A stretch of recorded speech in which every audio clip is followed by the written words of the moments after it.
Hello everyone. आज मैं बताऊंगा HMPV वायरस के बारे में। जैसे हम देख सकते हैं, ये टाइम्स ऑफ इंडिया की न्यूज़ है। इसमें 7 केसेस रिपोर्ट किए गए हैं। कहाँ कहाँ? महाराष्ट्र में, कर्नाटका में और झारखंड में। ये 7 तारीख की खबर है, न्यूज़ है 7 जनवरी की। एक न्यूज़ और देखते हैं, जैसे हिंदुस्तान टाइम्स की ये न्यूज़ है, ये भी 7 जनवरी की न्यूज़ है।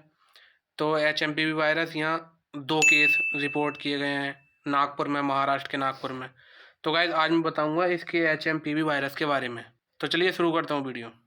HMPV वायरस क्या है?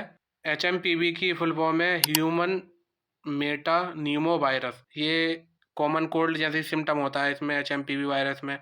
ये अपर रेस्पिरेटरी ट्रैक्ट का इन्फेक्शन है, जैसे नोज़ का, थ्रोट का, गले का, इसका इन्फेक्शन है। जैसे हम इसके सिम्टम देखते हैं, कैसे क्या क्या सिम्टम है इसके। रनी नोज, स्टफी नोज, जैसे रनी नोज होती है और हमारी नाक जैसे बंद हो जाती है। खांसी इसका सिम्टम है। शॉर्टनेस ऑफ ब्रीथ, सांस कम आते हैं या दिक्कत परेशानी से सांस आते हैं। शॉर्ट थ्रोट, गले में दर्द होता है। वीजिंग, और सांस लेते हुए कुछ सुनाई आती है, खरखराहट की सुनाई आती है। फीवर, बुखार होता है। और रैश, हमारी स्किन पर दाने चकत्ते बन जाते हैं। इस तरह के ये सिम्टम हम इसमें HMPV वायरस में देख सकते हैं। जो ये HMPV वायरस है, ये कोरोना की तरह ही है, लेकिन कोरोना ज़्यादा लीथल था, ज़्यादा खतरनाक था। ये उससे कम खतरनाक है।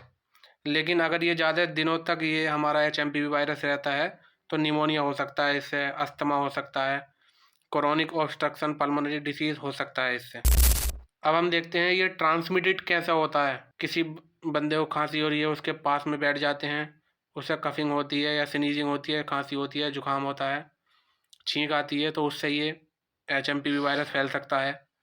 जैसे ये खांसी या छींक से ये फैल सकता है। हैंड शेकिंग से, हगिंग से, किसिंग से HMPV वायरस फैल सकता है। टचिंग सरफेस से, अगर कोई सी सरफेस को टच करते हैं, जैसे फ़ोन को, हैंडल डोर को, या अदर कोई टॉयज़ को अगर हम टच करते हैं, वो एक बंदे से दूसरे बंदे में जा रहा है वो ऑब्जेक्ट, तो उससे ये HMPV वायरस हो सकता है।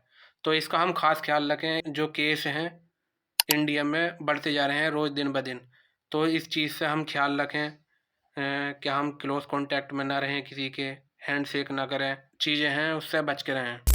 हम देखते हैं कैसे डायग्नोस करते हैं इसे, HMPV वायरस को। कोरोना को डायग्नोस करते थे उसी तरीके से ये भी एक स्वैब लेते हैं, नाक में डालते हैं, और उसी से ही हम जो स्पुटम होता है या जो म्यूकस होता है, उससे हम इसका पता करते हैं HMPV वायरस का पॉजिटिव है या नेगेटिव।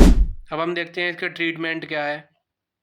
ट्रीटमेंट यही है इसका, HMPV वायरस का। जो कोरोना था, कोरोना में भी ज़्यादा हमें ऑक्सीजन की बहुत ज़रूरत थी, तो ये भी, इसमें भी ऑक्सीजन थेरेपी करनी पड़ती है। ऑक्सीजन की इसमें ज़रूरत होती है, ऑक्सीजन थेरेपी करते हैं इसमें। और IV फ्लूइड देते हैं ताकि हमारी बॉडी हाइड्रेटेड रहे। और कॉर्टिकोस्टेरॉइड देते हैं इसमें, HMPV वायरस में। तो गाइज़ ये था ऑल अबाउट HMPV वायरस। अगर वीडियो अच्छी लगे तो लाइक, चैनल को सब्सक्राइब करना ना भूलें।